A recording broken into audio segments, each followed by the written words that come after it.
Hi කොහොමද ඔයාලට හැමෝටම සුබ වෙසක් මංගල්‍යයක් වේවා කියලා මම මුලින්ම ප්‍රාර්ථනා කරනවා. මේ පාර වෙසක් එකට අපි මොකද කරේ කියලා මේ වීඩියෝ එකෙන් මට ඔයාලත් එක්ක බෙදා ගන්න ඕනේ වුණා. ආදරණීය අක්ක කෙනෙක් මට කතා කරලා ඇහුවා අපි ඉතින් දන්සලුත් කාලා පන්සලුත් ගිහිල්ලා එන්න යමුද කියලා. මේ ගමන මට නම් පොඩ්ඩක් විශේෂයි. මොකද දන්නවද? අපි මේ ගමනේ ගියේ ට්‍රැක්ටර් එකකින්. මුලදී හිතට පුංචි බයක් ආවත් අපි හිතුවා නෑ මේකෙත් ගිහිල්ලා බලන්න ඕනේ කියලා. ඇත්තට මේක මාරම අත්දැකීමක්. ගැසි අපි ඉතින් කිලෝමීටර් ගාණක් ගියා. යන අතරමඟ අපිට දන්සලුත් හම්බුණා. පැණි කොමඩු, බීම, අයිස්ක්‍රීම් මේ වගේ දන්සල් වලටත් යන්න ඉතින් අපි අමතක කරේ නම් නැහැ. මේ වගේ පායන පළාත් වලට නම් මේ දන්සල් හරියට වටිනවා.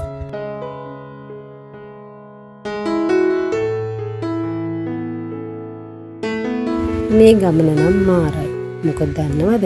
කුඩත් ඉහළගෙන මහා අවුවේ මුදටම පිච්චි අපි හැබැයි හරි සතුටින් තමයි ගියේ. ඔයාලට හිතා ගන්න පුළුවන් අපි මේ කොහෙද ගියේ කියලා. ඇත්තටම පෞරාණික වටිනාකමක් තියෙන මහා රහතුන් වහන්සේලා වැඩම කරලා හිටපු බුද්ධංග වැඳ පුදා ගන්න. ඕගොල්ලොන්න බනින්න නම් එපා. මොකද දන්නවද? මේ ගමන අපි ගියේ ට්‍රැක්ටර් එකකින්. දාඩිය දූවිලි හරිම අමාරුයි. ඉතින් ඒක නිසා අපි තනි සුදු පාට නම් ඇඳගෙන ගියේ නෑ. ඉතින් අපි චාම් පාට ඇඳගෙන ගැලපෙන විදිහට තමයි ගියේ. මං කිව්වනේ මේක වෙනමම අත්දැකීමක් කියලා. ට්‍රැක්ටර් එකක පැදුරු වෙලලා බිම වාඩි වෙලා යනකොට කුණු දූවිලි ගෑවෙනවා. ඔන්න ඉතින් කතාව කොහොම හරි අපි බුද්ධංගලෙටම ආවා. දැන් වෙලාව උදේ 11:00 විතර ඇති. මේ වෙලාවට ඉතින් පුදුම රස්නයක්. ඒ වගේම ඉතින් බුද්ධංගල කළු ගලත් හොඳටම රත් වෙලා තමයි තිබුණේ. අපි ආපු ගමම කරේ ඒ හරිය තිබුණ දන්සලක්. දන්සලට ගිහලා බඩ පිරෙන්න අපි බත් කෑවා. දන්සලෙන් රස බත් එකක් කාලා අපි ඉතින් බුද්ධංගල වන්දනා කරන්න යන්න පිටත් වුණා. කොයිතරම් හිතේ ශ්‍රද්ධාවක් තිබුණත් ඇත්තමයි සෙරප්පු දෙක ගලවලා නම් මේ ගල උඩ යන්න බෑ. ඉතින් අපි පූජා භූමියට යනකම් සිරප්පු දෙක දාගෙන තමයි ගියේ.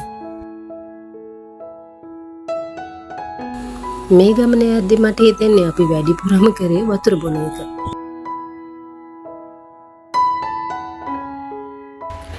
රස්නේ කොයිතරම් තිබුණත් ඇත්තටම මේ පරිසරය හරිම ලස්සනයි. ඕගොල්ලෝ ජීවිතේ එක වතාවක් හරි ඇවිල්ලා මෙහෙ වන්දනාමාන කරගෙන යන්න. බුද්ධංගල ආපු අය නම් දන්නව ඇති. මෙහෙට ආපුවාම හිතෙනවා අතීතයේ මේක රහතුන් වහන්සේලා වැඩ ඉනකොට කොයි තරම් සුන්දර භූමියක් වෙන්නේද කියලා. මට හිතෙන්නේ මේ තමයි ශ්‍රී ලාංකීය අපේ තියෙන අතීත උරුම.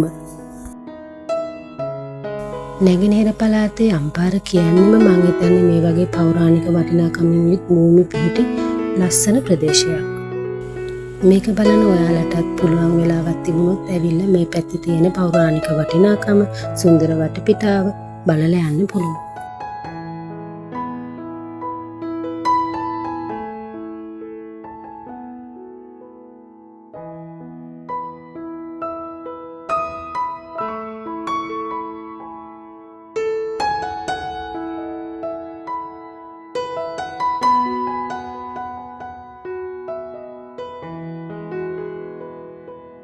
දැන් මේ අපි යන්නේ ගල්ලෙන් බලන්න. මේ භූමිය දවල් කාලෙට කොයිතරම් රස්නේ වුණත් මේ ගල්ලෙන් පිහිටි ප්‍රදේශය නම් ඇත්තටම සිසිල් ප්‍රදේශයක්. ගල්ලෙන් වලට අමතරව මේතන පුංචි කෞතුකාගාරයකුත් තියෙනවා. කොහොමත් අම්පාර කියන්නේ ටිකක් රස්නේ පළාතක්නේ. මං හිතන්නේ මෙහෙ එන කට්ටිය හවස් වරුවේ එනවා නම් හිතේ සැනසීමෙන් මේක වඳ පුදාගෙන යන්න පුළුවන්.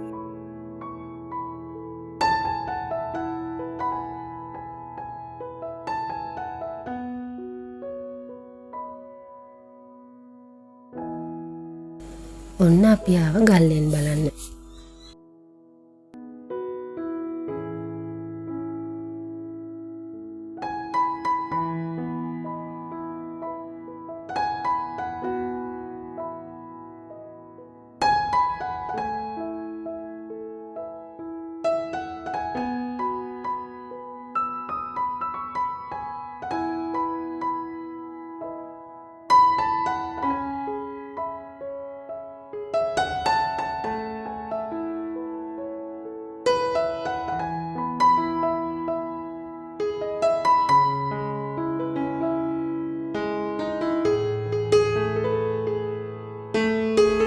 මේ තමයි පුංචි කෞතුකාගාරය.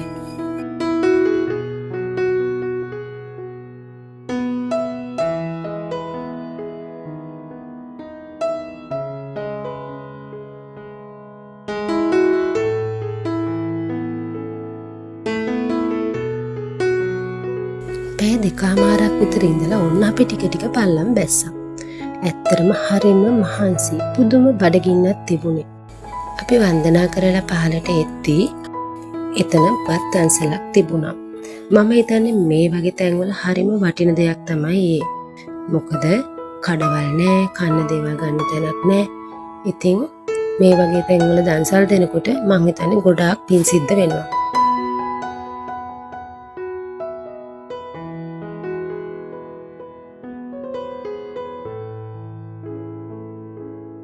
ඔන්න අපි ගෙදර එන්න පිටත් වුණා. මේ සුන්දර වටපිටාවේ ලස්සන බලාගන්න ගමන්ම අපි ගෙදර ආවා.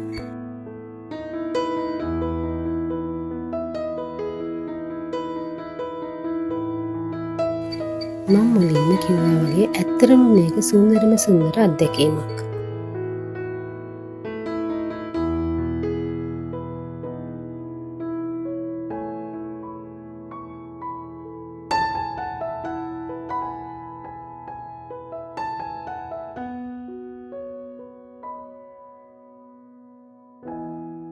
මේ ගමන සංවිධානය කරලා අපිව එක්කන් ගිය, අපිත් එක්ක ගිය හැමෝටම පින් සිද්ධ වෙනවා. මාව අහගෙන බලාගෙන හිටපු ඔයාලට ගොඩාක් ස්තුතියි. ආයෙත් අලුත් වීඩියෝ එකකින් හම්බ වෙනකන් එහෙනම් මං ගිහිල්ලා එන්නම්.